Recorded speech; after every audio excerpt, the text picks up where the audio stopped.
Judge Adelaide Fern stepped down from the bench. These appointments keep vulnerable people Four protected. paying attorneys receive the cases and I send money. appointed lawyers I trusted because delay harms estates and family. Adelaide Fernie operated without oversight for 13 years as a judge in Falkridge County, Oklahoma.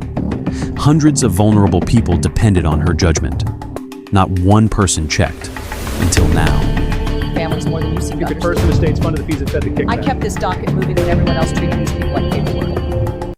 She would not get the chance to explain any of it away. Within 48 hours, federal agents would seize her chamber's computer, her personal laptop, and the leather-bound docket ledger she had kept beside her bench for 13 years. $470,000, 3 years of kickbacks, an unknown number of protected persons, the elderly, the incapacitated, the wards of the state, whose estates had quietly funded the arrangement. The Honorable Adelaide Fernie had spent her career deciding who could be trusted with the affairs of Oklahomans who could no longer speak for themselves. She had also spent the last 3 years selling that decision to the highest bidder. Before we go any further, I want you to think about something. When a person can no longer manage their own affairs, a stroke patient, an elderly parent with dementia, an adult with a serious disability, a court decides who protects them. A judge picks the lawyer, a judge picks the conservator, and that person controls the money. Have you ever had a family member go through a guardianship or conservatorship case? Drop your story in the comments. And if you are new here, subscribe. This channel does not let cases like this get buried. Adelaide Ruth Fernie was born on the 8th of April, 1965, in the town of Weatherford, Oklahoma, the second child of a small-town attorney and a Sunday school teacher. Her father, Charles Fernie, ran a two-lawyer practice on Main Street, handling wills, farm leases, and the occasional divorce. He was a fixture in the county bar for 31 years and served 2 terms as Bar Association president. Her mother taught 4th grade Sunday school at First Methodist and worked part-time as a bookkeeper for a feed and seed cooperative in Custer County. By all accounts, Adelaide grew up watching her father work.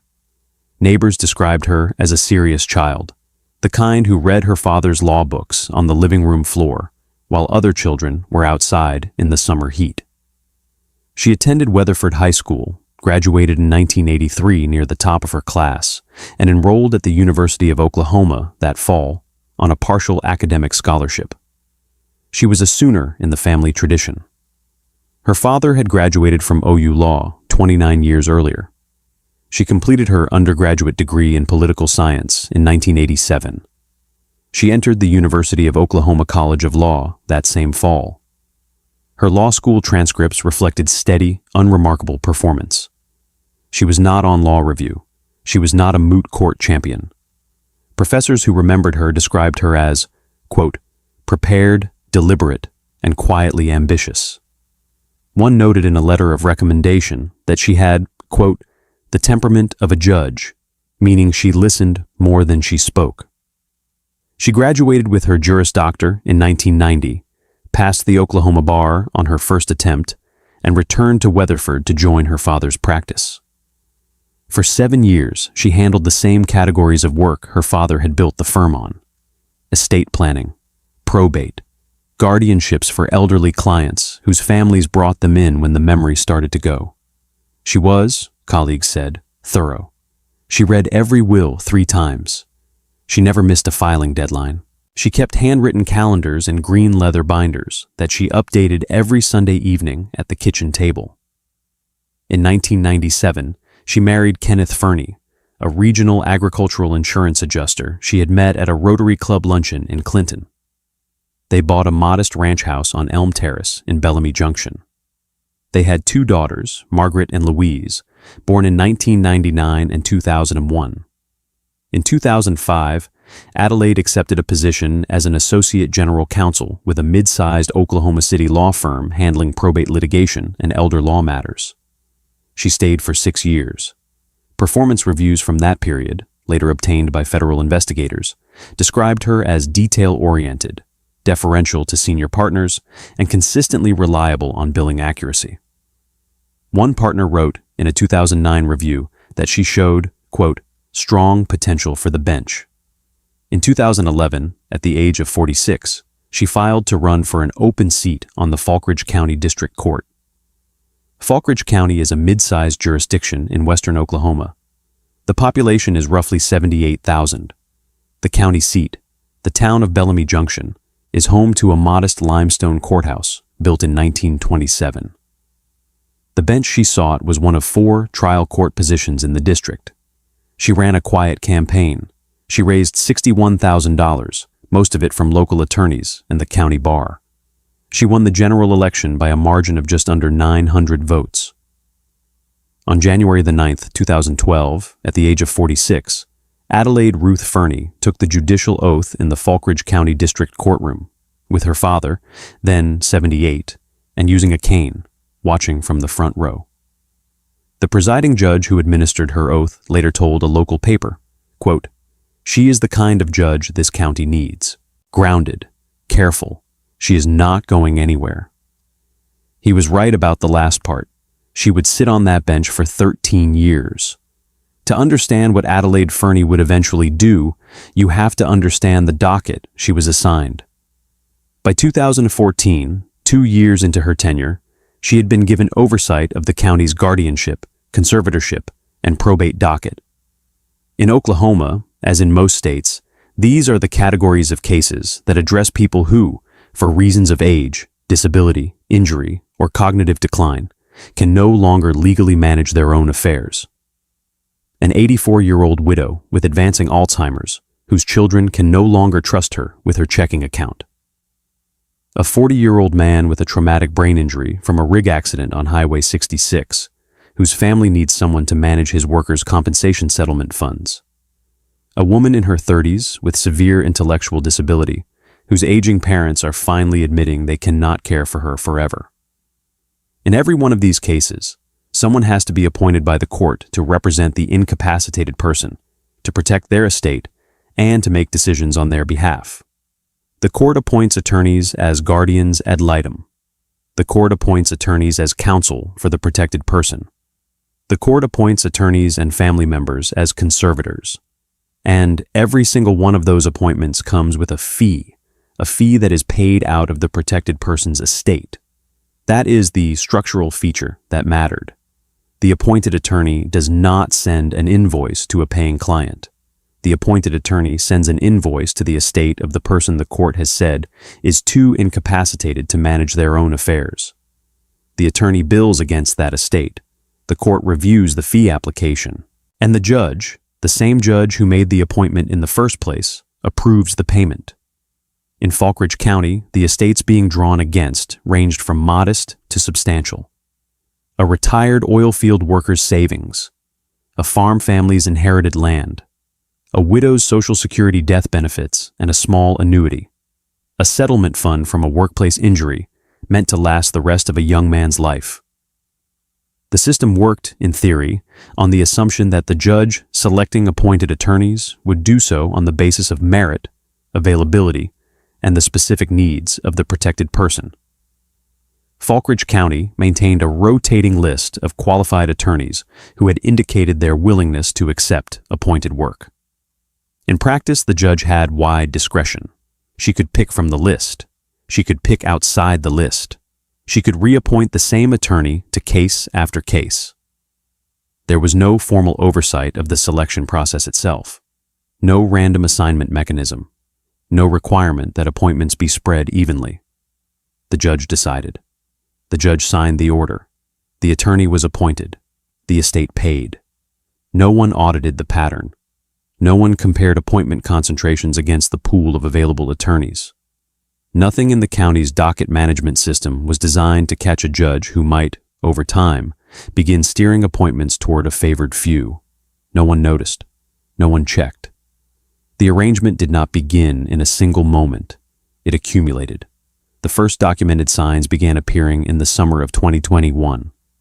By that spring, Adelaide Fernie had been on the bench for just over 9 years. She was 56. Her older daughter, Margaret, had recently graduated from a private university out of state with substantial private loan debt. Her husband, Kenneth's insurance income had softened after a regional consolidation. The property tax on the Elm Terrace house had climbed steadily every year, and a leaking roof had cost the family $14,000 in the previous 18 months. None of that would have mattered, none of it, if the opportunity had not already been sitting in front of her every single day. The 4 attorneys who would eventually become part of the arrangement were already regular fixtures in her courtroom. Bradford Millicent, a 58-year-old solo practitioner from Bellamy Junction, had accepted appointed work in probate and guardianship for over a decade. Cassidy Renwick, 43, ran a 2-attorney elder law practice on Cottonwood Avenue. Terrell Osgood, 61, was a former assistant district attorney who had shifted into conservatorship work after leaving the DA's office in 2015. And Perla Vance, 49, was a probate specialist who had done court-appointed work in Falkridge County for 11 years. All 4 were competent attorneys. That was, later, part of what made the arrangement so difficult to detect. The appointments Judge Fernie steered to them were not obviously improper on their face. The attorneys did the work. The estates got representation. The docket moved. What changed, beginning in the 3rd quarter of 2021, was the concentration. Federal analysts would later reconstruct the numbers. In the 8 years prior to 2021, Adelaide Fernie's appointments in guardianship and conservatorship matters had been spread across an average of 17 different attorneys per year. Starting in the 4th quarter of 2021, that number began to collapse. By 2022, roughly 61% of all fee-generating appointments were going to Millicent, Renwick, Osgood, or Vance. By 2023, that figure had climbed to 73%. The arrangement's financial mechanics were quietly elegant. Each of the 4 paying attorneys agreed to remit a percentage of the fees they earned from Fernie's appointed cases. The percentage varied. Investigators later established figures ranging from 12 to 18%, depending on the attorney and the size of the case. Payments did not flow directly.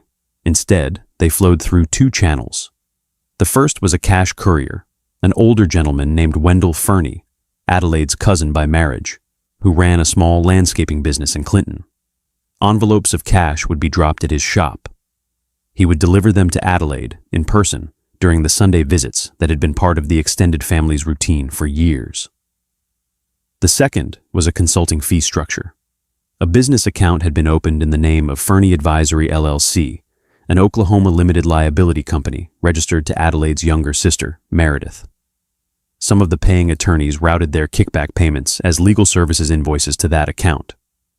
The account was used to pay the property tax on Elm Terrace, an updated kitchen renovation, and a lake house down payment on a modest property near Lake Ellsworth.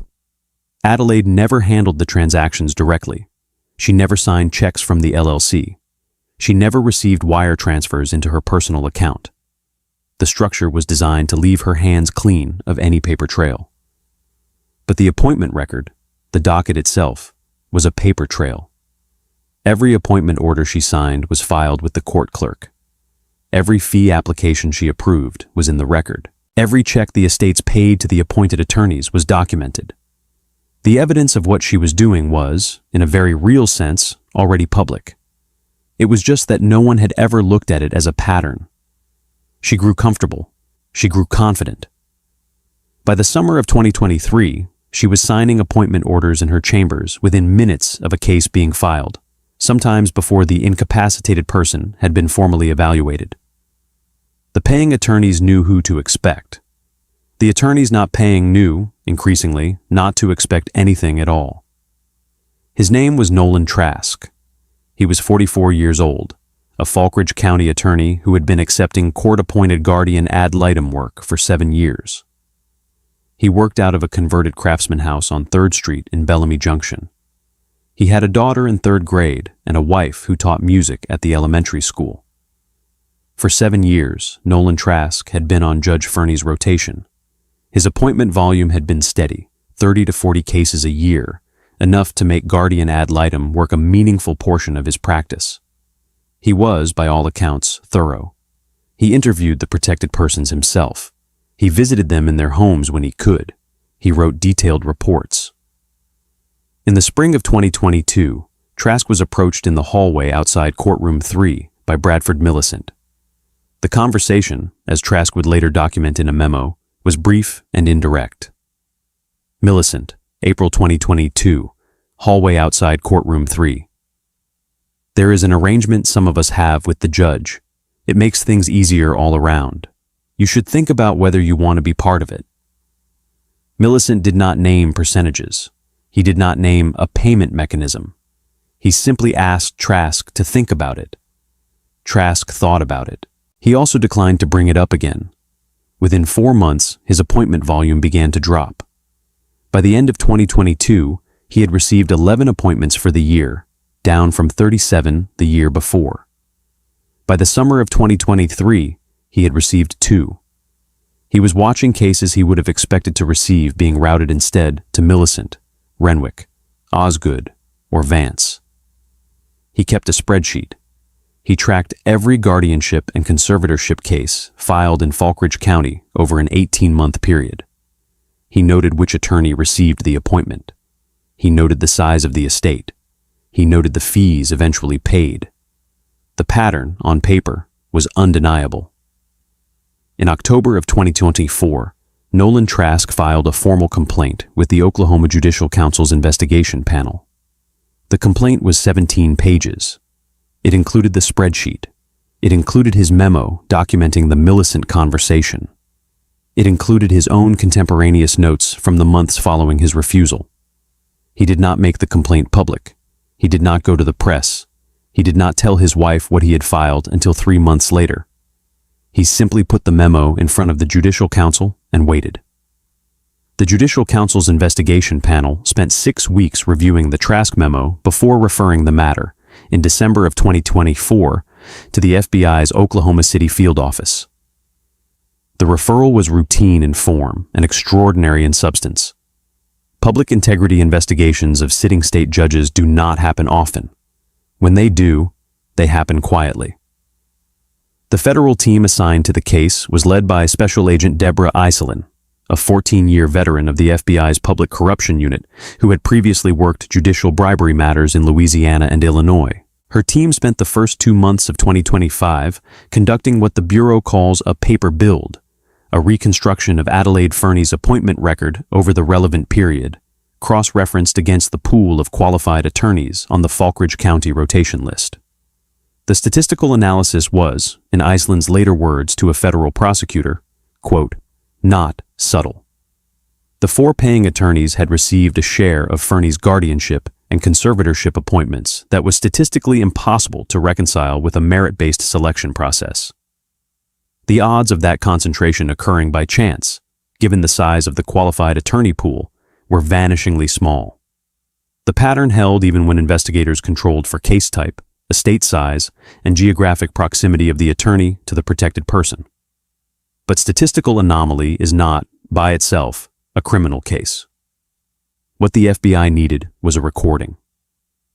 In March of 2025, an Oklahoma City attorney named Ellis Vaughn agreed to cooperate. Vaughn had done occasional appointed work in Falkridge County years earlier and was known to Judge Fernie through a state bar committee. He was not one of the paying attorneys. He was not currently on Fernie's active rotation. He was, in the language of federal investigators, credible.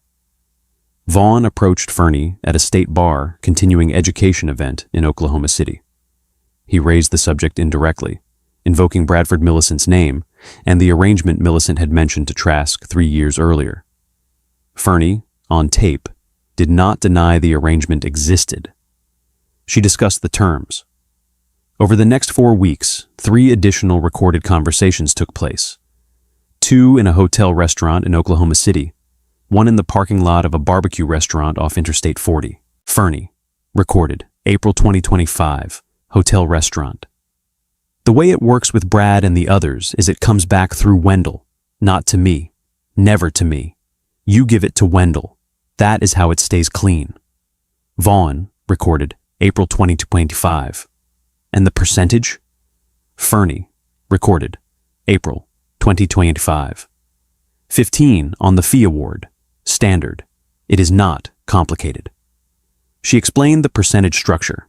She named Wendell Fernie as the courier. She discussed the fictional case Vaughn was purportedly interested in, a fabricated conservatorship matter with a fabricated estate, and agreed to appoint Vaughn to the case in exchange for a payment. The payment was delivered in marked currency through the established courier channel. $22,000 in $100 bills, wrapped in a rubber band and placed inside a manila envelope. Wendell Fernie received the envelope from Vaughn at his landscaping shop on a Wednesday afternoon in April. He delivered it to Adelaide at her home on Sunday evening, approximately 32 hours before federal agents executed a search warrant on the property. The marked currency was recovered from a locked drawer in her home office. She had not yet had time to count it. We are about to get to the moment federal agents actually confronted her. If you have made it this far, subscribe. Cases like this, where the person doing the harm is the person the system is supposed to trust the most, do not get the coverage they deserve. We cover them every single week. It was a Tuesday morning, April the 22nd, 2025, 6:51 a.m. Adelaide Fernie was in the kitchen of her home on Elm Terrace, wearing a navy robe over a white nightgown, pouring coffee from a stainless carafe into a ceramic mug that said, in small gold letters, "World's Best Grandma." Her husband Kenneth was still upstairs. Her older daughter Margaret, visiting for the week with her infant son, was asleep in the guest bedroom down the hall. The knock at the front door was loud enough that she set the coffee down and walked toward it in slippers. She opened the door to 8 federal agents in blue windbreakers, badges displayed, and a warrant. The lead agent, Special Agent Iselin, was standing on the front step. Iselin: "Judge Fernie, we have a federal search warrant for these premises. We also have a warrant for your arrest." Fernie: I do not understand. What is this about?" Iselin: "You will be presented before a federal magistrate this afternoon in Oklahoma City. Right now, I need you to step outside, please." Fernie: "I need to call my attorney. I need to. My daughter is upstairs. There is a baby in the house." Iselin: "We understand, Your Honor. 2 of my agents will remain with your family. Please step outside." She stepped outside. She was still in the navy robe. She had not been permitted to change. She stood on the front porch of the house she had bought with Kenneth in 1998, while 8 federal agents entered the residence behind her. She watched a marked evidence bag come out of the kitchen. She watched another come out of her home office. She watched a third leave with what she knew, without seeing it, was the manila envelope from Sunday. She said quietly, to no one in particular, "This is not what it looks like." Iselin, standing beside her, did not respond. Fernie: "I want a lawyer." Those were the last words she spoke before she was placed in the back of a federal vehicle and driven to Oklahoma City for processing. Adelaide Ruth Fernie was indicted by a federal grand jury in the Western District of Oklahoma on May the 6th, 2025.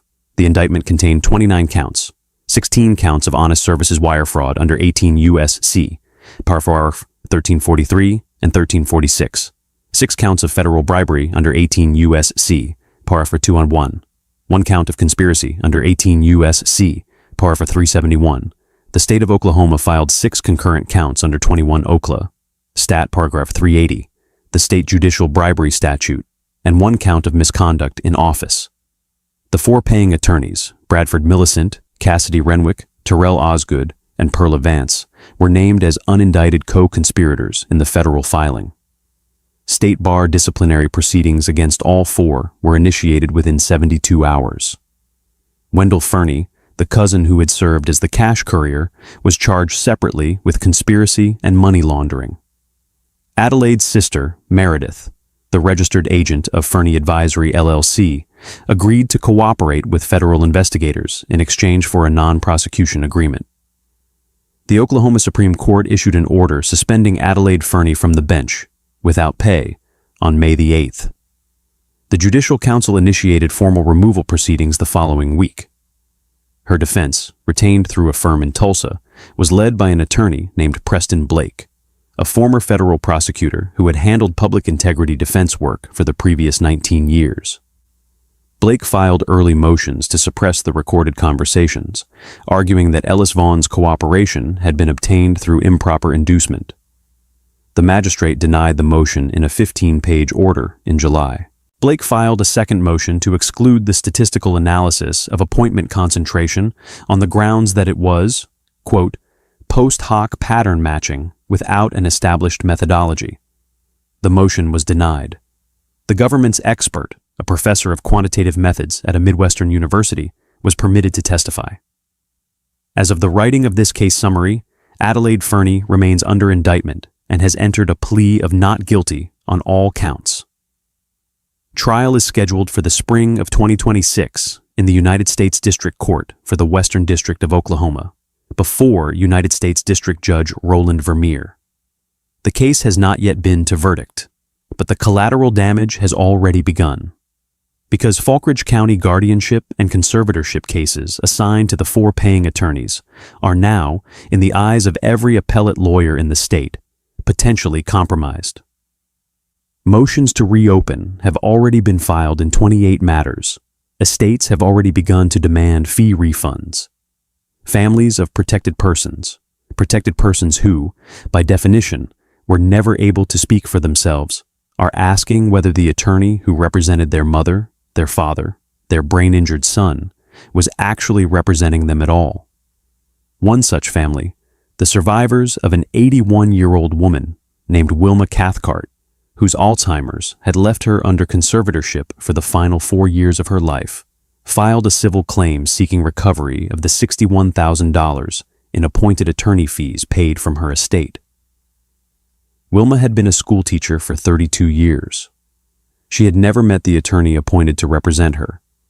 The Oklahoma Judicial Council has recommended structural reforms, a rotational appointment mechanism, independent oversight of fee applications, random audit of appointment concentrations by attorney over rolling 12-month windows, mandatory disclosure by appointed attorneys of any financial relationship with the presiding judge.